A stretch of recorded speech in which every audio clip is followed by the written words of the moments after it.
ನಾನು ಉಪ್ಪಾರಪೇಟೆ ಇನ್ಸ್ಪೆಕ್ಟರ್ ಆಗಿರಬೇಕಾದ್ರೆ ನಿಲ್ಲಿಸ್ದೆ. ನಾನು ತಳ್ಳಕ್ಕೆ ಬಂದ, ಮುಟ್ಟಿದ್ರೆ ಕಪಾಳ ಕೊಡಿತೀನಿ ಅಂದೆ.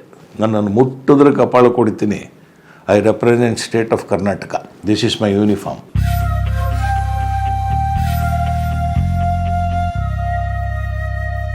ಇಲ್ಲ, ಈಗ ನೀವು ನೋಡ್ತಾ ಇರ್ತೀರಿ, ಎರಡನ್ನು ನೀವು ಗಮನಿಸ್ಬೋದು. ಒಂದು ಗನ್ಮ್ಯಾನ್ ಕಲ್ಚರು, ಅಪಾತ್ರರಿಗೆ ರಕ್ಷಣೆ ಕೊಡ್ತಾ ಇರೋವಂಥದ್ದು. ರಕ್ಷಣೆ ಕೊಡೋದು ವ್ಯವಸ್ಥೆಯ ಜವಾಬ್ದಾರಿ. ಆದರೆ ಅಪಾತ್ರರಿಗೆ ಸರ್ಕಾರಿ ವೆಚ್ಚದಲ್ಲಿ ರಕ್ಷಣೆ ಕೊಡ್ತಾ ಇದ್ದಾರೋ, ಅವ್ರದ್ದೇ ವೆಚ್ಚದಲ್ಲಿ ರಕ್ಷಣೆ ತಗೊತಾ ಇದ್ದಾರೋ ಅನ್ನೋದು ಅದು ಚರ್ಚೆಗೆ ಒಳಪಡಬೇಕಾದಂಥ ವಿಷಯ. ಈಗ ನೀವು ಗಮನಿಸಿರ್ಬೋದು, ಇತ್ತೀಚಿನ ವ್ಯವಸ್ಥೆಯಲ್ಲಿ ಈ ಸಾಮಾಜಿಕ ಬದುಕು ಏನು ಪಬ್ಲಿಕ್ ಲೈಫ್ ಅಥವಾ ಸಾರ್ವಜನಿಕ ಬದುಕು ಅಂತ ನಾವು ಏನು ಹೇಳ್ತೀವೋ, ಅಲ್ಲಿ ಎರಡನ್ನು ಗಮನಿಸಿರ್ಬೋದು. ಒಂದು, ಅವ್ರ ಸುತ್ತ ಒಂದು ಗನ್ಮ್ಯಾನ್ಗಳನ್ನು ಇಟ್ಕೊಂಡು ರಕ್ಷಣೆಗೆ ಇಟ್ಕೊಂಡು ಓಡಾಡೋ ಅಂಥದ್ದು. ಇನ್ನೊಂದು ಹೆಲಿಕಾಪ್ಟರ್ ಕಲ್ಚರ್. ಯಾರ್ಯಾರ ಹತ್ರ ಹೆಲಿಕಾಪ್ಟರ್ ಇದೆ ಅಂಥೇಳಿ ಲೆಕ್ಕ ತೆಗೆದುಬಿಟ್ರೆ ನಮಗೆ ಆಶ್ಚರ್ಯ ಆಗ್ಬಿಡುತ್ತೆ. ಇವರೆಲ್ಲ ಹೆಲಿಕಾಪ್ಟರ್ ಇಟ್ಕೊಳ್ಳೋಷ್ಟು ಹೆಂಗೆ ಬೆಳೆದ್ರು ಅಂತ. ಯಾಕೆಂದರೆ ನಾನು ತಿಳಿದ ಮಟ್ಟಿಗೆ ಹೆಲಿಕಾಪ್ಟರ್ಗಳಿಗೆ ನಿರ್ದಿಷ್ಟ ಸ್ಥಳಗಳಲ್ಲಿ ಹ್ಯಾಂಗರ್ಸ್ ಬೇಕು ನಿಲ್ಲಿಸ್ಲಿಕ್ಕೆ, ಸ್ಥಳಾವಕಾಶ. ಸುಮ್ಮನೆ ನಿಲ್ಲಿಸ್ತೀನಿ, ಒಂದು ಹೆಲಿಕಾಪ್ಟರ್ ನನ್ನ ಹತ್ರ ಇದೆ ಅಂದರೆ 2 ಕೋಟಿಗಳ ಖರ್ಚು ಬರುತ್ತಂತೆ. ಪಾರ್ಕಿಂಗ್ ಮಾಡೋಕ್ಕೆ ಹ್ಯಾಂಗರ್ಗಳಲ್ಲಿ ನಿಲ್ಲಿಸ್ಲಿಕ್ಕೆ ಡೈರೆಕ್ಟರ್ ಜನರಲ್ ಆಫ್ ಇದು ಏವಿಯೇಷನ್ ಡಿಪಾರ್ಟ್ಮೆಂಟ್ ಏನೋ ಒಂದಿದೆ, ಅವರ ಅನುಮತಿ ಇರಲೇಬೇಕು. ಆಮೇಲೆ ನಿಲ್ಲಿಸ್ಲಿಕ್ಕೆ ಈಗ ನನಗೆ ಗೊತ್ತಿರೋ ಮಟ್ಟಿಗೆ ಜಕ್ಕೂರು ವಿಮಾನ ನಿಲ್ದಾಣ, ಅಲ್ಲಿ ಹ್ಯಾಂಗರ್ಸ್ ಇದೆ. ಅಲ್ಲಿ ರಾಜಕಾರಣಿಗಳು ಮತ್ತು ಈ ಬೇರೆ ಬೇರೆ ಉದ್ಯಮಗಳಲ್ಲಿರ್ತಕ್ಕಂಥವ್ರು, ಆಮೇಲೆ ಆ ಉದ್ಯಮಗಳೇನು ನನಗೆ ಗೊತ್ತಿರೋ, ಮೊದಲಿಂದ ನಾವು ನೋಡ್ಕೊಂಡು ಬಂದಾಗ ನಮಗೆ ಇಬ್ಬರು ಉದ್ಯಮಿಗಳು ನಮ್ಮ ಕಣ್ಣಿಗೆ ಬೀಳ್ತಾ ಇದ್ದಿದ್ದು, ಅಥವಾ 4-5 ಜನ ಬೀಳ್ತಾಯಿದ್ರು. ಸ್ವಾತಂತ್ರ್ಯ ನಂತರ ಅಥವಾ ಸ್ವಾತಂತ್ರ್ಯ ಪೂರ್ವದಲ್ಲಿ ಟಾಟಾಗಳು ಮತ್ತು ಬಿರ್ಲಾಗಳು, ಅವ್ರು ಬಿಟ್ಟರೆ ದಾಲ್ಮಿಯಾಗಳು, ನಾವು ಕರ್ನಾಟಕ ನೋಡಿದ್ರೆ ಕಿರ್ಲೋಸ್ಕರ್, ಗಾಡ್ರೇಜು, ಇಂಥ ಪ್ರತಿಷ್ಠಿತ ಕಂಪನಿಗಳ ಉದ್ಯಮಿಗಳು ಅವರು ಬಹುತೇಕರು ಹೆಲಿಕಾಪ್ಟ್ರಲ್ಲಿ ಓಡಾಡ್ತೀವಿ ಅಂದ್ಬಿಟ್ಟು ಆರ್ಭಟ ಮಾಡ್ಕೊಂಡು ಯಾರೂ ಓಡಾಡ್ತಾ ಇರಲಿಲ್ಲ. ಆ ನಂತರ ಏಕಾಏಕಿ ದಿಢೀರ್ ಶ್ರೀಮಂತರಾದ್ರಲ್ಲ, ಆ ದಿಢೀರ್ ಶ್ರೀಮಂತರಾದರ ಪೈಕಿಲಿ ಬಹುತೇಕರು ರಾಜಕಾರಣಿಗಳು. ಈ ರಾಜಕಾರಣಿಗಳಿಗೆ ಒಂದು ಶೋಕಿ ಉಟ್ಕೊಂತು, ತಮ್ಮದೇ ಆದ ಹೆಲಿಕಾಪ್ಟರ್ ಇರಬೇಕು. ಇಲ್ಲಿಂದ ತುಮಕೂರಿಗೆ ಹೋಗೋಕ್ಕೆ 70 ಕಿಲೋ ಒಂದು ಗಂಟೆಲಿ ಹೋಗ್ಬೋದು. ಆದರೆ ಅವರು ಕಾರಣ ಹೇಳೋದೇನು? ಸಮಯ ಅಭಾವ, ನಮಗೆ ಸಮಯ ಭಾಳ ಕಡಿಮೆ ಇದೆ, ನಮಗೆ ಹೆಲಿಕಾಪ್ಟರ್ನ ಅವಶ್ಯಕತೆ ಇದೆ, ನಾವು ಜನಸೇವಕರು, ಜನಸೇವೆ ಮಾಡಲಿಕ್ಕೆ ಅಂತ. ತುಮಕೂರಿಗೆ ಹೋಗ್ಲಿಕ್ಕೆ ಒಂದು 10 ನಿಮಿಷ 20 ನಿಮಿಷ ಆಗ್ಬೋದು. ಆದರೆ ಅದಕ್ಕೆ ಮುಂಚೆ ಪೂರ್ವಭಾವಿ ಸಿದ್ಧತೆ ಇದೆಯಲ್ಲ, ಇಲ್ಲಿಂದ ಹೆಲಿಪ್ಯಾಡ್ಗೆ ಹೋಗಬೇಕು, ಹೆಲಿಪ್ಯಾಡಿಂದ ಅಲ್ಲಿ ಇಳಿಬೇಕು, ಅಲ್ಲಿಂದ ಹೆಲಿಪ್ಯಾಡಿಂದ ಮತ್ತೆ ಅವನು ತುಮಕೂರು ನಗರದೊಳಗೆ ಹೋಗೋಕ್ಕೆ ಇದು ಕನಿಷ್ಠ 2ರಿಂದ 2.5 ಗಂಟೆ ಆಗ್ತದೆ. ತುಮಕೂರಲ್ಲಿ ಕಾರಲ್ಲಿ ಹೋದರೆ ಅವನಿಗೆ 1 ಗಂಟೆಲಿ ಹೋಗ್ಬೋದು. ಇದು ಪ್ರತಿಷ್ಠೆಯ ರೂಪ ಆಗಿಬಿಟ್ಟಿದೆ. ಯಾವುದು? ಹೆಲಿಕಾಪ್ಟರ್ ಇಟ್ಕೊಳ್ಳೋ ಅಂಥದ್ದು, ಗನ್ಮ್ಯಾನ್ ಇಟ್ಕೊಳ್ಳೋ ಅಂಥದ್ದು. ಈ ಗನ್ಮ್ಯಾನ್ ಸಂಸ್ಕೃತಿ ಇತ್ತೀಚೆಗೆ ಭಾಳಷ್ಟು ಜಾಸ್ತಿ ಆಗ್ಬಿಟ್ಟಿದೆ. ನನ್ನ ಪ್ರಕಾರ ಈ ಬಹುತೇಕ ಗನ್ಮ್ಯಾನುಗಳು, ಯಾರು ಗನ್ಮ್ಯಾನುಗಳಂತ ಅಲ್ಲಿ ಸುತ್ತಮುತ್ತ ಇರ್ತಾರೋ ದಾಂಡಿಗರನ್ನೇ ಇಟ್ಕೊಂಡಿರ್ತಾರೆ. ಅವರು ಏನು ನೀವು ಬಾಕ್ಸರ್ಸ್ ಅಂತ, ಬೌನ್ಸರ್ಸ್ ಅಂತ ಇಟ್ಕೊಂಡಿರ್ತಾರೆ ಈ ಲೈವ್ ಬ್ಯಾಂಡ್ಗಳಲ್ಲಿ, ಕ್ಯಾಬ್ರೆ ಡೆನ್ಗಳಲ್ಲಿ, ಅಡ್ಡೆಗಳಲ್ಲಿ, ಕ್ಯಾಸಿನೋಗಳಲ್ಲಿ ಮಹಿಳಾ ಬೌನ್ಸರ್ಗಳನ್ನ ಇಟ್ಕೊಂಡಿದ್ದಾರೆ. ಈಗ ಈ ಗೋವಾ, ಬಾಂಬೆಲೆಲ್ಲ ಈ ಕ್ಯಾಸಿನೋಗಳು ನಡೀತಾ ಇದೆಯಲ್ಲ, ಅಲ್ಲಿ ಮಹಿಳಾ ಬೌನ್ಸರ್ಗಳಿದ್ದಾರೆ, ಪುರುಷ ಬೌನ್ಸರ್ಗಳಿದ್ದಾರೆ. ಬೌನ್ಸರ್ಗಳಲ್ಲಿ ಬಹುತೇಕರು ಬಲಾಢ್ಯರು ಥರ ಕಾಣಿಸ್ಬೇಕು. ಅವ್ರು ಬಲಾಢ್ಯರೋ ಅಲ್ವೋ, ಮಾನಸಿಕವಾಗಿಯೂ ಅವ್ರು ಬಲಾಢ್ಯರಲ್ಲ, ದೈಹಿಕವಾಗಿಯೂ ನನ್ನ ಪ್ರಕಾರ ಅವ್ರು ಬಲಾಢ್ಯರಲ್ಲ. ಈ ಬೌನ್ಸರ್ಗಳ ಕಥೆ ಏನು ಅಂದರೆ, ಅವರಷ್ಟು ಪುಕ್ಕರು ಮತ್ತೊಬ್ರು ಇರಲ್ಲ. ನಿಮಗೊಂದು ಉದಾಹರಣೆ ಕೊಡ್ತೀನಿ. ಅಮೀರ್ ಖಾನು ಭಾಳ ಅದೊಂದು ಕಾರ್ಯಕ್ರಮ ಅವರು ಮಾಡಲಿಕ್ಕೆ ಶುರು ಮಾಡಿದ್ರು, ಟಿ ವಿ ಕಾರ್ಯಕ್ರಮಗಳು ಮಾಡುವಾಗ ಅವರು ಭಾಳ ಪ್ರಸಿದ್ಧರಾದರು. ಅವರು ಎಲ್ಲಿ ಹೋದರೂ ಅವರ ಒಂದು ದೊಡ್ಡ ತಂಡ, ಅವರು ಸುತ್ತಮುತ್ತ ಅವರ ರಕ್ಷಣೆಗೆ ಒಂದು ಬಹುದೊಡ್ಡ ತಂಡ ಬರ್ತಾಯಿತ್ತು. ನಾನು ಉಪ್ಪಾರಪೇಟೆ ಇನ್ಸ್ಪೆಕ್ಟರ್ ಆಗಿರಬೇಕಾದ್ರೆ ಅವರೊಂದು ಪುಸ್ತಕ ಬಿಡುಗಡೆ ಸಮಾರಂಭಕ್ಕೆ ಸಪ್ನ ಬುಕ್ ಸ್ಟಾಲ್ಗೆ ಬರೋರಿದ್ದರು. ಅವರು ಅವರುಗಳಿಗೆಲ್ಲ ಎಷ್ಟು ದಾಷ್ಟ್ಯ ಮತ್ತು ದರ್ಪ ಇರ್ತದೆ ಅಂದರೆ ಸ್ಥಳೀಯ ಪೊಲೀಸರಿಗೆ ಅದ್ರ ಬಗ್ಗೆ ಮಾಹಿತಿ ಕೊಟ್ಟಿರಲಿಲ್ಲ. ಆಮೇಲೆ ಒಬ್ಬ ಸುಪ್ರಸಿದ್ಧ ನಟ, ಜನಪ್ರಿಯ ನಟ, ಅವರು ಬರ್ತಾರೆ ಅಂದಾಗ, ಅದು ಮೆಜೆಸ್ಟಿಕ್ ಅಂತ ಪ್ರದೇಶದಲ್ಲಿ ಬರ್ತಾರೆ ಅಂದಾಗ ಸಾವಿರಾರು ಜನರು ಸೇರ್ಕೊಂಡ್ಬಿಡ್ತಾರೆ. ನಮ್ಮ ಕಡೇ ನಿಮಿಷದಲ್ಲಿ ಈ ನಟ ಅಮೀರ್ ಖಾನ್ ಅವರು ಬರ್ತಾರೆ ಅಂತ ಗೊತ್ತಾದಾಗ ನಾವು ಅಲ್ಲಿ ಹೋದ್ವಿ.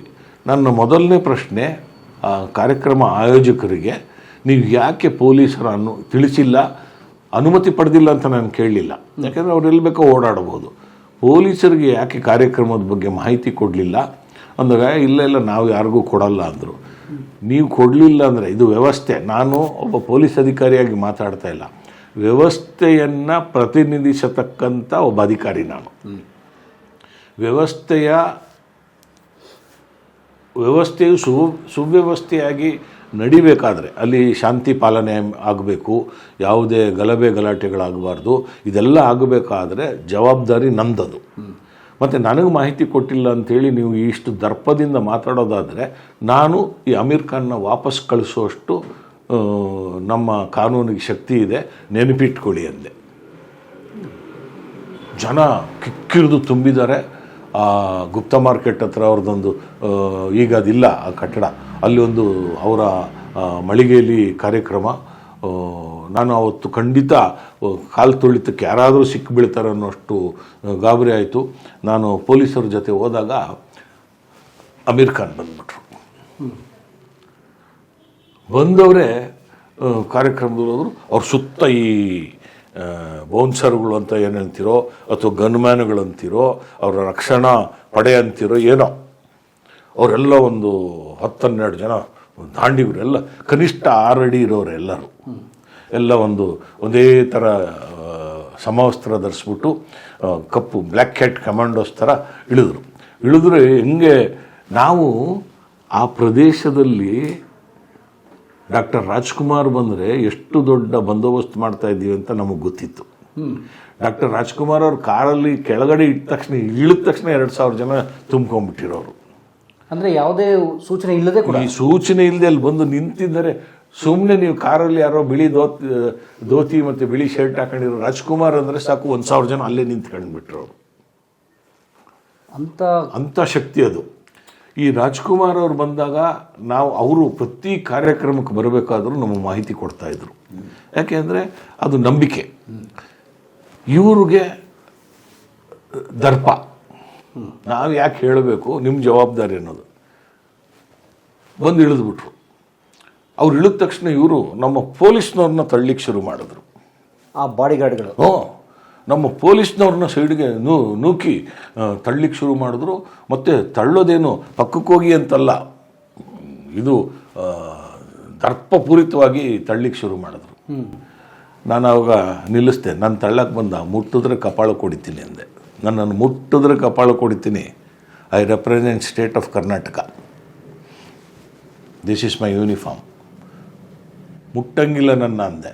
ಅವನು ಒಬ್ಬ ಹೇಳ್ದ, ಇಲ್ಲ ಸರ್, ಅಮೀರ್ ಖಾನ್ ಬಂದಿದ್ದಾರಿಂದ ವ್ಯವಸ್ಥೆಗೆ ಅಮೀರ್ ಖಾನು ಒಂದೇ, ಸಾಮಾನ್ಯನು ನಾಗರಿಕನು ಒಂದೇ. ಕಾನೂನಿನ ಉಲ್ಲಂಘನೆ ಮಾಡಿದ್ದೀರ, ನೀವು ನಿಂತ್ಕೋಬೇಕು ಅಂದೆ. ಇಲ್ಲ, ನಾವು ನಿಲ್ಸೋಕ್ಕಾಗೋದಿಲ್ಲ ಅಂದ. ನೀನು ನಿಲ್ಲಿಸಿದ್ರೆ ನಾನು ನಿಲ್ಲಿಸೋ ಶಕ್ತಿ ನನಗಿದೆ ಅಂದೆ. ನಿಲ್ಲಿಸಿ ನೋಡೋಣ ಅಂದ. ಅಮೀರ್ ಖಾನ್ ಗಡ್ಡ ಹಾಕ್ತೆ. ಒಳಗೋಕ್ಕಾಗಲ್ಲ ನೀವು ಅಂದೆ. ನೋಡಿ, ಅವನು ಎಷ್ಟು ಸಭ್ಯವಾಗಿ ಹೇಳ್ದ. ಸರ್, ನಾನು ಏನು ಮಾಡಬೇಕು ಸರ್ ಅಂದ. ನಾನು ಹೇಳ್ದಂಗೆ ನೀನು ಹೆಜ್ಜೆ ಇಡಬೇಕು ಅಂದೆ. ಯಾಕೆ ನೀನು ಹೇಳಿದ ಕಡೆ ಹೋದರೆ ಹೆಚ್ಚು ಕಡಿಮೆ ಆದರೆ ನನ್ನ ಕೇಳ್ತಾರೆ ಅಂದೆ. ಅವ್ರನ್ನೆಲ್ಲ ಹಿಂದಕ್ಕೆ ಕಳಿಸಿದ್ರು. ಅವನು ಯಾರು ನನ್ನ ತಡೆದ್ನಲ್ಲ ನಮ್ಮ ಪೊಲೀಸ್ನವ್ರನ್ನ ಕತ್ತಿ ಹಿಡಿದು ಆ ಕಡೆ ದಬ್ಬಿದ್ರು. ಅವರೆಲ್ಲ ಏನೋ ಸಿಡಿದು ಬೀಳ್ತಾರೆ ಅಂತ ಎಲ್ಲ ಜನ. ಅಲ್ಲಿ ಇದನ್ನು ಯಾಕೆ ಹೇಳ್ತೀನಿ ಅಂದರೆ, ಆ ವ್ಯಕ್ತಿ ಅಮೀರ್ ಖಾನ್ ವ್ಯವಸ್ಥೆಗೆ ಗೌರವ ಕೊಟ್ಟರು. ಸರ್, ಆಯಿತು ಸರ್, ನೀವು ಹೇಳಿದ ಕಡೆ ನಾನು ಬರ್ತೀನಿ, ನೀವು ಹೇಳಿದ ಥರನೇ ನಾನು ಎಂಟ್ರಿ ಆಗ್ತೀನಿ. ಆಮೇಲೆ ಒಳಗಡೆ ಬಂದರು. ಒಳಗಡೆ ಬಂದು ಕಾರ್ಯಕ್ರಮದಲ್ಲಿ ಭಾಗವಹಿಸಿದ್ರು. ಅಷ್ಟೊತ್ತಿಗೆ ಪೊಲೀಸು ಯಾರು ನುಗ್ಗದಂಗೆ ನುಗ್ಗಾಟ ಆಗದಾಗೆ ನೋಡ್ಕೊಂಡ್ಮೇಲೆ ಆತ ಬಂದು ಒಂದು ರೀತಿ ಕ್ಷಮೆಯಾಚನೆ ರೀತಿಲಿ ಏನೋ ತೊಂದರೆ ಆಗಿದರೆ ನನ್ನಿಂದ ಕ್ಷಮಿಸಬೇಕು ಅನ್ನೋ ಹೇಳ್ಬಿಟ್ಟು ಹೋದರು. ಇದು ನಾನು ದೊಡ್ಡವನು ಅಥವಾ ಅಮೀರ್ ಖಾನ್ ದೊಡ್ಡವನು ಅಂತ ಪ್ರಶ್ನೆ ಅಲ್ಲ, ವ್ಯವಸ್ಥೆ ದೊಡ್ಡದು. ವ್ಯವಸ್ಥೆಯನ್ನು ಮೀರಿ ಯಾರೂ ಇಲ್ಲ. ಆಮೇಲೆ ಇವಾಗ ಏನು ನೀವು ಕೇಳಿದ್ರಿ ಗನ್ಮ್ಯಾನುಗಳು ಅಂತ, ಈಗ ಈ ಗನ್ಮ್ಯಾನುಗಳ ವಿಷಯಕ್ಕೆ ಬಂದರೆ ಇತ್ತೀಚೆಗೆ ಬಳ್ಳಾರಿಯಲ್ಲಿ ಒಂದು ಗಲಭೆ ಆಗುತ್ತೆ. ರಾಜಕಾರಣಿಗಳ ನಡುವೆ ಅದು ಗಲಭೆ. ಯಾವುದೋ ಬ್ಯಾನರ್ ಹಾಕಿದ್ರಂತೆ, ಬ್ಯಾನರು ತೆಗೆದ್ರಂತೆ. ಯಾಕೆ ಅಂತ ತೆಗೆದಿರಂತೆ ಪ್ರಶ್ನೆ ಮಾಡೋಕ್ಕೆ ಹೋದಾಗ ಇವ್ರ ಕಡೆ ಗನ್ಮ್ಯಾನುಗಳಿದ್ರು, ಅವ್ರ ಕಡೆ ಗನ್ಮ್ಯಾನುಗಳಿದ್ರು. ಅಲ್ಲಿ ಸ್ಥಳೀಯವಾಗಿ ಏನಾಗಿದೆಯೋ ಏನೋ, ಅಂತಿಮವಾಗಿ ಒಬ್ಬ ಮೃತಪಡ್ತಾನೆ, ಒಬ್ಬ ಕೊಲ್ಲಲ್ಪಟ್ಟ ವ್ಯಕ್ತಿ ಒಬ್ಬ ರಾಜಕೀಯ ಪಕ್ಷದ ಕಾರ್ಯಕರ್ತ. ದೊಡ್ಡ ಗಲಭೆಗಳಾಗ್ತದೆ. ಫೈರ್ ಮಾಡಿರೋದು ಯಾರು ಅಂದರೆ ಆಮೇಲೆ ತನಿಖೆಯಲ್ಲಿ ಗೊತ್ತಾಯಿತು ಯಾರ್ದೋ ಒಬ್ಬ ಗನ್ಮ್ಯಾನು ಫೈರ್ ಮಾಡಿರೋದು ಅಂತ. ಆ ಗನ್ಮ್ಯಾನು ನಮ್ಮ ರಾಜ್ಯದ ಗನ್ಮ್ಯಾನ್ ಅಲ್ಲವೇ ಅಲ್ಲ, ಎಲ್ಲೋ ಪಂಜಾಬಿನ ಲೈಸೆನ್ಸ್ ಇರ್ತಕ್ಕಂಥ ಶಸ್ತ್ರಾಸ್ತ್ರ ಇಟ್ಕೊಂಡಿರ್ತಕ್ಕಂಥ ಗನ್ಮ್ಯಾನು. ಇದು ಗನ್ಮ್ಯಾನುಗಳು ಇವತ್ತು ಏನು ರಕ್ಷಣೆ ಪಡಿತಾ ಇದ್ದಾರೆ, ಮೊದಲು ಸಾಧಾರಣವಾಗಿ ಎಲ್ಲರೂ ಪಡೆಯೋಕ್ಕೆ ಶುರು ಮಾಡಿದರು. ಕರ್ನಾಟಕದ ಪೊಲೀಸ್ ಇತಿಹಾಸದಲ್ಲಿ ಅಥವಾ ಯಾವುದೇ ವ್ಯವಸ್ಥೆ ಇತಿಹಾಸದಲ್ಲಿ ಈ ರಕ್ಷಣಾ ವ್ಯವಸ್ಥೆ ಪೊಲೀಸರು ಮಾತ್ರ ಮಾಡ್ತಾಯಿದ್ರು.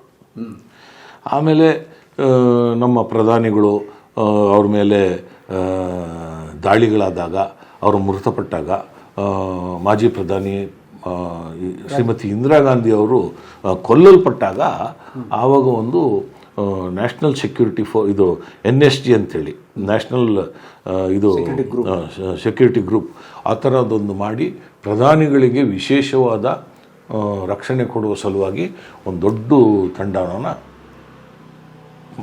ಮಾಡಿದ್ರು.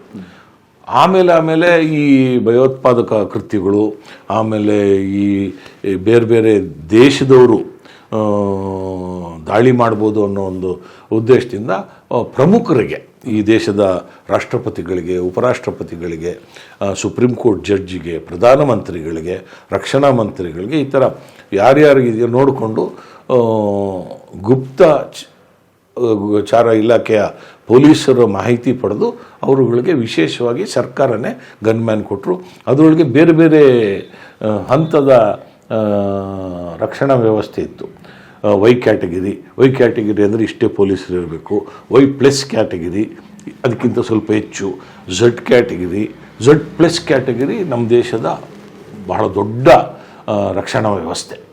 ಅದನ್ನು ಭೇದಿಸ್ಕೊಂಡು ಹೋಗೋದು ಅಷ್ಟು ಸುಲಭ ಅಲ್ಲ. ಅದು ನಮ್ಮ ದೇಶದ ಪ್ರಧಾನಮಂತ್ರಿಗಳಿಗಿದೆ, ರಾಷ್ಟ್ರಪತಿಗಳಿಗಿದೆ, ಉಪರಾಷ್ಟ್ರಪತಿಗಳಿದೆ, ಈ ಥರ ಮುಖ್ಯಸ್ಥರು ಕೆಲವರಿಗೆಲ್ಲ ಇದೆ. ಅದು ಸರ್ಕಾರ ವಿರೋಧ ಪಕ್ಷದ ನಾಯಕರಿಗೂ ಕೊಟ್ಟಿರುತ್ತೆ, ರಾಜಕಾರಣಿಗಳು ಕೊಟ್ಟಿದೆ. ಕೆಲವು ಕಡೆ ಗನ್ಮ್ಯಾನ್ಗಳು ಇಟ್ಕೊಳ್ಬೇಕು ಅಂತೇಳಿ ಸರ್ಕಾರನೇ ಹೇಳುತ್ತೆ. ಅದು ಕಾನೂನುಬದ್ಧ ಮತ್ತು ಇದೆಲ್ಲ ವ್ಯವಸ್ಥೆಯಲ್ಲಿ ಬರ್ತಕ್ಕಂಥ ಒಂದು ಕ್ರಮ. ಆ ನಂತರ ಈ ಕಾಲಕ್ರಮೇಣ ಈ ರಾಜಕಾರಣಿಗಳಿಗೂ ಹುಚ್ಚು ಬೆಳೀಲಿಕ್ಕೆ ಶುರು ಆಯಿತು. ಅವರು ಗನ್ಮ್ಯಾನ್ ಇದ್ರೇ ಬರೋ ಥರ, ಅವ್ರ ಮುಂದೆ ಗನ್ಮ್ಯಾನ್ ಇದ್ದರೆ ಆತ ಅವ್ರ ಮಧ್ಯ ಬರಬೇಕು. ಇದು ಏನಂತ ತೋರಿಸುತ್ತೆ? ಜನಪ್ರಿಯತೆ ಅಲ್ಲ, ಜನಗಳಿಂದ ದೂರ ಆಗಿರೋನು ಮಾತ್ರ ಗನ್ಮ್ಯಾನ್ಗಳು ಇಟ್ಕೊಂಡಿರ್ತಾನೆ. ಜನಗಳಿಂದ ದೂರ ಆಗಿರೋನು, ಜನಾನುರಾಗಿ ಅಲ್ಲದೇ ಇರೋನು ಗನ್ಮ್ಯಾನ್ ಇಟ್ಕೊಂಡಿರ್ತಾನೆ ಅಂತ ನನ್ನ ಭಾವನೆ. ಜನಪ್ರಿಯ ನಾವು ಕಂಡಿದ್ದೀವಿ. ನಾವು ಸಣ್ಣ ಹುಡುಗರು ಇರಬೇಕಾದ್ರೆ, ನಾವು ಶಾಲಾ ಕಾಲೇಜುಗಳಲ್ಲಿ ಓದ್ತಾ ಇರಬೇಕಾದ್ರೆ, ಮೈಸೂರು ಮಹಾರಾಜರು ಜಯಚಾಮರಾಜೇಂದ್ರ ಒಡೆಯರ್ ಎಲ್ಲಾದರೂ ಹಾದೋಗ್ತಾರೆ ಅಂದರೆ ನಾವು ಅವ್ರನ್ನ ಮಾತಾಡಿಸ್ಬೋದಿತ್ತು. ರಾಜರನ್ನ ಅವ್ರು ರಾಜ್ಯಪಾಲರಾಗಿದ್ದಾಗ ನೋಡಿ. ಆಮೇಲೆ ಮುಖ್ಯಮಂತ್ರಿಗಳು ಹೋದ್ರೆ ನಮಸ್ಕಾರ ಅಂದರೆ ಇಳಿದು ಬಂದು ಮಾತಾಡಿಸೋರು. ಇದನ್ನು ಎಲ್ಲಿ ತನಕ ನಾವು ನೋಡಿದ್ದೀವಿ ಅಂದರೆ, ಜವಾಹರ್ಲಾಲ್ ನೆಹರೂರವರು ಬಿಡಿ, ಅವರು ಜನಗಳ ಮಧ್ಯೆನೇ ಬಂದ್ಬಿಟ್ಟು ಮಕ್ಕಳನ್ನೆಲ್ಲ ಮಾತಾಡಿಸ್ಕೊಂಡು ಹೋಗ್ತಾಯಿದ್ರು. ಮಕ್ಕಳನ್ನ ಮಾತಾಡಿಸಿ ಕೈ ಮುಟ್ಟಿ ಅವ್ರಿಗೊಂದು ಇವ್ರಿಗೆ ಕೊಟ್ಟಿರೋ ಹೂನ ಅವ್ರಿಗೆ ಕೊಟ್ಟು ಅವ್ರನ್ನೆಲ್ಲ ಮಾತಾಡ್ಸ್ಕೊಂಡು ಹೋಗ್ತಾಯಿದ್ರು. ಆ ನಂತರ ನಾವು ನೋಡಿರೋದು ಶ್ರೀಮತಿ ಇಂದಿರಾ ಗಾಂಧಿರವರು ಬೆಂಗಳೂರು ನಗರಕ್ಕೆ ಬಂದಾಗ, ಕಾಂಗ್ರೆಸ್ ಇಬ್ಬಾಗ ಆಗಿ ಬೆಂಗಳೂರು ನಗರಕ್ಕೆ ಬಂದಾಗ ಅವರನ್ನು ಸ್ವಾಗತ ಮಾಡೋಕ್ಕೆ ಎಲ್ಲ ಬೆಂಗಳೂರು ನಗರದ ಎಲ್ಲ ಜಾಗಗಳಲ್ಲಿ ಲಕ್ಷಾಂತರ ಜನ ಸೇರ್ತಾಯಿದ್ರು. ಅವರಿಗೆ ನಮ್ಗೆ ಆಶ್ಚರ್ಯ ಆಗೋದು, ಒಬ್ಬ ಪ್ರಧಾನಿ ಪಟ್ಟಕ್ಕೆ ಏರೋರು ಮುಂದೆ ಅಥವಾ ಆಕಾಂಕ್ಷಿ ಇರೋರು ಅಥವಾ ರಾಜಕೀಯ ಇಷ್ಟು ಧುರೀಣರು ಇಷ್ಟು ಜನಗಳ ಮಧ್ಯೆ ಬಂದು ಹೋಗ್ತಾರೆ ಅಂತ ಅಲ್ಲಲ್ಲೇ ಕಾರ್ ನಿಲ್ಲಿಸೋರು, ಹೆಣ್ಮಕ್ಳಿದ್ರೆ ಎಲ್ಲರನ್ನೂ ಮಾತಾಡ್ಸ್ಕೊಂಡು ಹೋಗೋರು. ಆಮೇಲೆ ಅವರ ಅಂತ್ಯ ಆದ ನಂತರ ಇದೆಲ್ಲ ಬದಲಾವಣೆ ಆಗೋಕ್ಕೆ ಶುರು ಆಯಿತು. ಈ ವ್ಯವಸ್ಥೆನೇ ಬದಲಾವಣೆ ಆಗೋಕ್ಕೆ ಶುರು ಆಯಿತು. ರಾಜಕಾರಣಿಗಳು ಜನಸಾಮಾನ್ಯರಿಂದ ದೂರನೇ ಇರುವಂಥ ವ್ಯವಸ್ಥೆ ಶುರುವಾಯಿತು. ಅದಕ್ಕೆ ಪೂರಕವಾಗಿ ಈ ದೇಶದಲ್ಲಿ ರಾಜಕಾರಣಿಗಳ ಕೆಲವು ಹತ್ಯೆಗಳಾಯಿತು. ಈ ದುರಂತ ಘಟನೆಗಳಿಂದ ಈ ರಕ್ಷಣಾ ವ್ಯವಸ್ಥೆಯ ರೂಪ ಬದಲಾಯಿತು. ಆ ರೂಪ ಬದಲಾದಾಗ ಎಲ್ಲರಿಗೂ ಆ ಥರ ಗನ್ಮ್ಯಾನ್ಗಳು ಬೇಕು, ಆ ಥರ ರಕ್ಷಣಾ ವ್ಯವಸ್ಥೆ ಬೇಕು ಅನ್ನೋದನ್ನು ಶುರು ಮಾಡ್ಕೊಂಡ್ರು. ಇದರೊಳಗೆ ರಾಜಕಾರಣಿಗಳಿದ್ದಾರೆ, ಸಿನಿಮಾ ನಟರಿದ್ದಾರೆ, ಉದ್ಯಮಿಗಳಿದ್ದಾರೆ. ಉದ್ಯಮಿಗಳು ಅವರದೇ ವ್ಯವಸ್ಥೆಯಲ್ಲಿ ದುಡ್ಡು ಕೊಟ್ಟು ಹಣ ಕೊಟ್ಬಿಟ್ಟು ಈ ಪ್ರೈವೇಟ್ ಸೆಕ್ಯೂರಿಟಿಗಳು ಶುರು ಆಯಿತು. ಖಾಸಗಿ ಸೆಕ್ಯೂರಿಟಿಗಳು ಗನ್ಮ್ಯಾನ್ಗಳನ್ನು ಕೊಡುವಂಥ ವ್ಯವಸ್ಥೆ ಪ್ರಾರಂಭ ಆದ ನಂತರ ನನಗೆ ಆಶ್ಚರ್ಯ ಆಗಿದ್ದೇನು ಅಂದರೆ, ಮಠಾಧಿಪತಿಗಳು, ಧಾರ್ಮಿಕ ನಾಯಕರುಗಳು, ಈ ಗುರುಗಳು, ಪೂಜೆ ಮಾಡುವಂಥ ಅರ್ಚಕರು ಇವ್ರು ಗನ್ಮ್ಯಾನ್ ಇಟ್ಕೊಳ್ಳೋಕೆ ಶುರು ಮಾಡಿಬಿಟ್ರು. ಜ್ಯೋತಿಗಳ ಗನ್ಮ್ಯಾನ್ಗಳನ್ನ ಇಟ್ಕೊಳ್ಳೋಕೆ ಶುರು ಮಾಡಿಬಿಟ್ರು. ಜ್ಯೋತಿಷಿಗಳು ಇವ್ರಿಗೊಂದು ಜನಪ್ರಿಯತೆ ಹುಚ್ಚಿದೆ, ಅದಕ್ಕೆ ಇಟ್ಕೊಂಡಿದ್ದಾರೆ ಅಂಥೇಳಿ ನಾನು ಸುಮ್ಮನೆ. ಆಮೇಲೆ ನೋಡೋಕೆ ರೈತ ಸಂಘದ ಮುಖಂಡರು ಗನ್ಮ್ಯಾನ್ಗಳು ಇಟ್ಕೊಳ್ಳೋಕೆ ಶುರು ಮಾಡಿಬಿಟ್ರು. ಭಾಷಾ ಚಳುವಳಿಯ ನಾಯಕರುಗಳು ಗನ್ಮ್ಯಾನ್ ಇಟ್ಕೊಳ್ಳೋಕೆ ಶುರು ಮಾಡಿಬಿಟ್ರು. ಜನರ ಮಧ್ಯ ಜನರ ಜೊತೆ ಓಡಾಡ್ತಾ ಇದ್ದಂಥವರು, ಆ ಜನರ ಬದುಕಿಗೆ ಒಂದು ರೂಪ ಕೊಡ್ತಾ ಇದ್ದಂಥವರು ದಲಿತ ಸಂಘಟನೆಗಳ ನಾಯಕರುಗಳು. ಆ ದಲಿತ ಸಂಘಟನೆ ನಾಯಕರುಗಳಿಗೆ ಗನ್ಮ್ಯಾನ್ ಇಟ್ಕೊಳ್ಳೋದು ಒಂದು ಶೋಕಿ ಆಗೋಯ್ತು. ಅಂದರೆ ಒಂಥರ ಪ್ರೆಸ್ಟೀಜ್ ಥರ. ಆಮೇಲೆ ಏನಾಗೋಯ್ತು, ಈ ಬಾಂಬೆ ಭೂಗತ ಲೋಕದ ಸಂಪರ್ಕ ಇರ್ತಕ್ಕಂಥ ಎಲ್ಲ ರೌಡಿಗಳು, ಈ ಸಭ್ಯರು, ರಾಜಕಾರಣಿಗಳು, ಉದ್ಯಮಿಗಳು ಅವರು ತಮ್ಮ ಮುಂದೆ 4 ಜನ ಬ್ಲ್ಯಾಕ್ ಕ್ಯಾಟ್ ಕಮಾಂಡೋಸ್ ಬಂದ ರೀತಿಯಲ್ಲಿ ಬರ್ತಾಯಿದ್ರು. ಇದು ಮೊದಲಿಗೆ ಎಲ್ಲಿ ಶುರು ಆಯಿತು ಅಂದರೆ, ಈ ಬಾಂಬೆಯ ಪ್ರಭಾವ ಇರ್ತಕ್ಕಂಥ ದಕ್ಷಿಣ ಕನ್ನಡ ಜಿಲ್ಲೆಯಲ್ಲಿ ಶುರು ಆಯಿತು.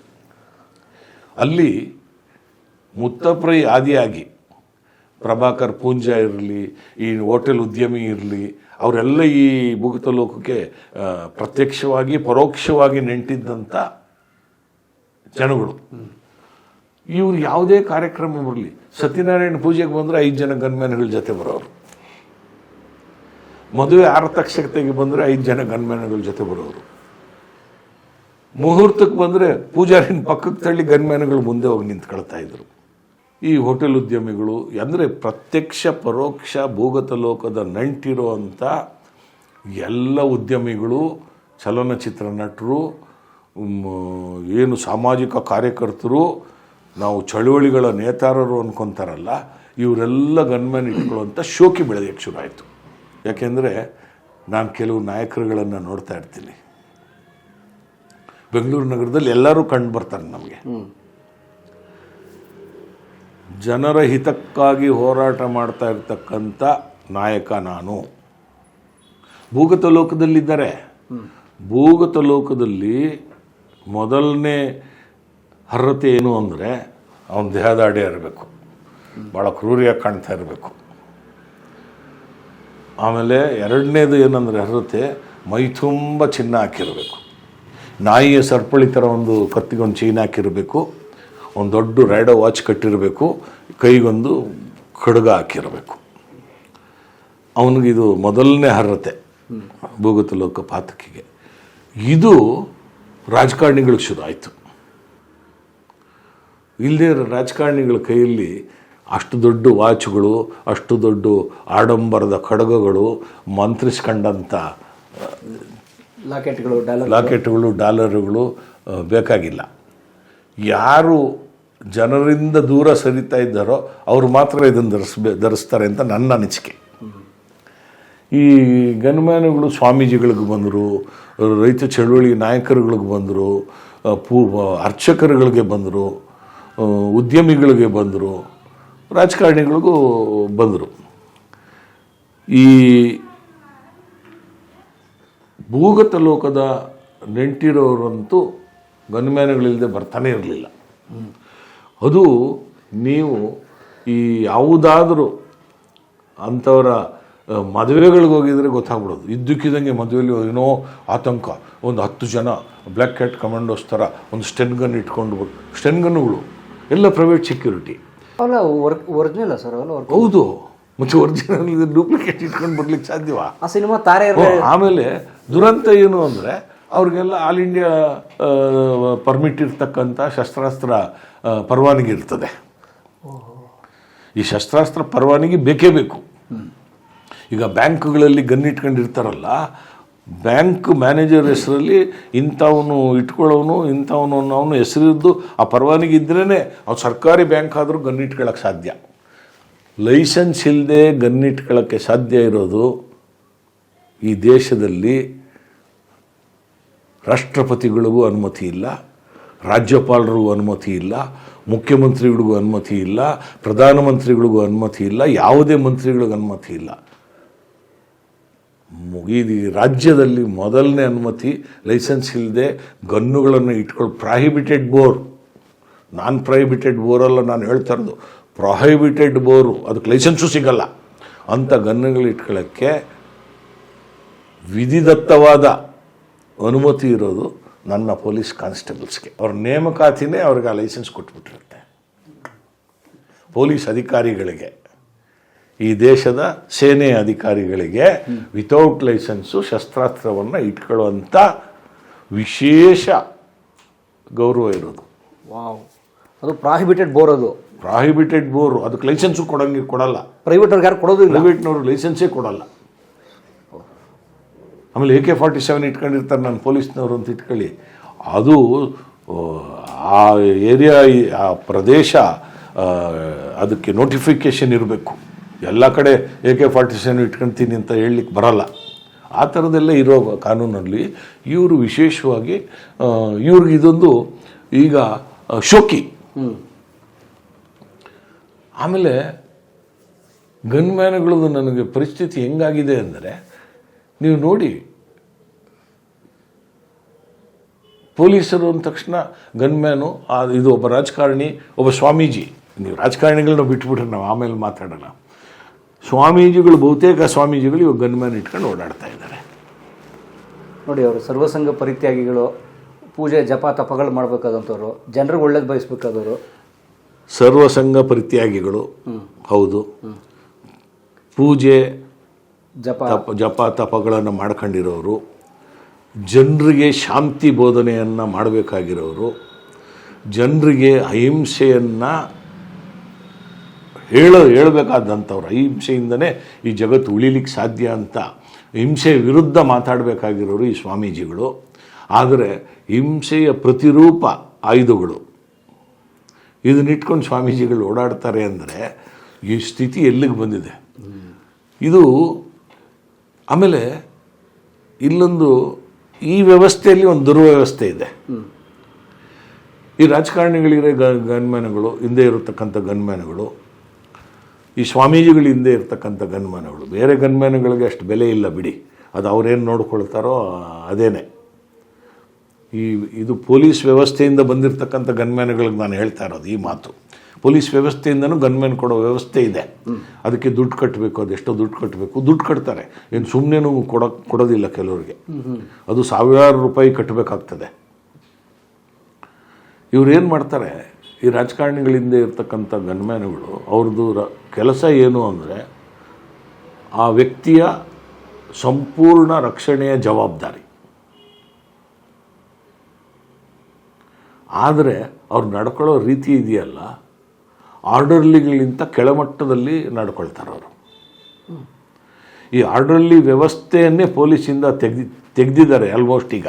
ಏನು ಸರ್ ಆರ್ಡರ್ಲಿ ವ್ಯವಸ್ಥೆ? ಆರ್ಡರ್ಲಿ ವ್ಯವಸ್ಥೆಯಲ್ಲಿ ಅದು ಬ್ರಿಟಿಷರು ನಮ್ಮ ದೇಶಕ್ಕೆ ಬಿಟ್ಟುಕೊಟ್ಟಂಥ ಗುಲಾಮಗಿರಿಯ ಸಂಕೇತ ಅದು.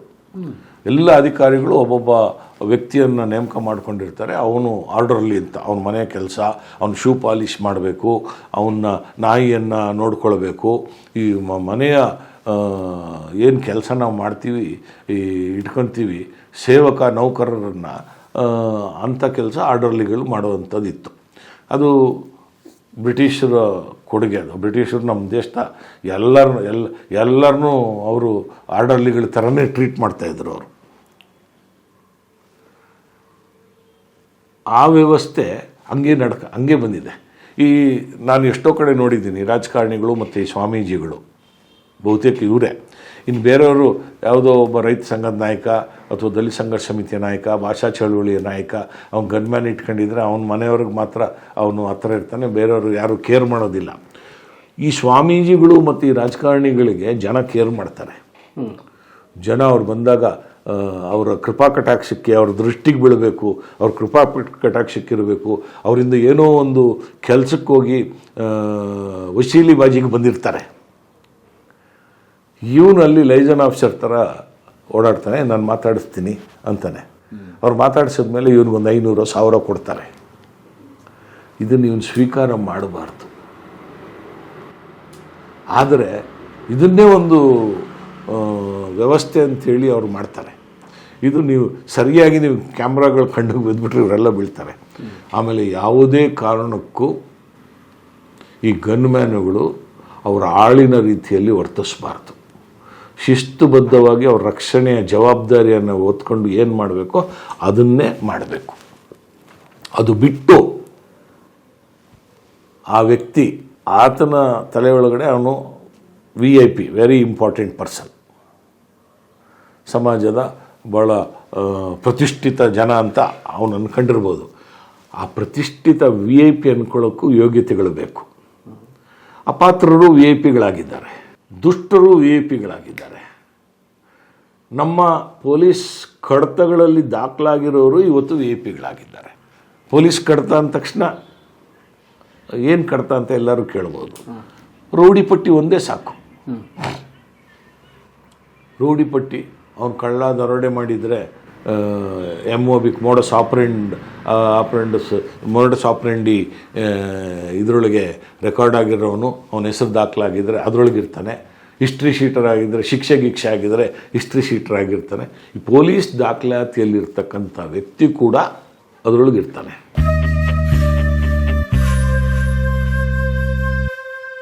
ನೀವು ನಿಮ್ಮ ಸ್ನೇಹಿತರು ಈ ಕಲಾ ಮಾಧ್ಯಮದ ಚಂದಾದಾರರಾಗಿ ಅಂತ ಹೇಳಿ ನಾನು ಈ ಮೂಲಕ ವಿಡಿಯೋ ನೋಡಿದ್ದಕ್ಕೆ ನಿಮಗೆ ತುಂಬಾ ಧನ್ಯವಾದಗಳು. ಪುಸ್ತಕಗಳನ್ನ ಓದು ಮನಸ್ಸನ್ನ ಅರಳಿಸುತ್ತೆ, ಬುದ್ಧಿಯನ್ನು ಚುರುಕು ಮಾಡುತ್ತೆ, ಕಾಣದ ಹೊಸ ಲೋಕವನ್ನು ಪರಿಚಯಿಸುತ್ತೆ. ಹಾಗಾಗಿ ಓದುವ ಸಂಸ್ಕೃತಿ ಹೆಚ್ಚಾಗ್ಲಿ. ಧನ್ಯವಾದ.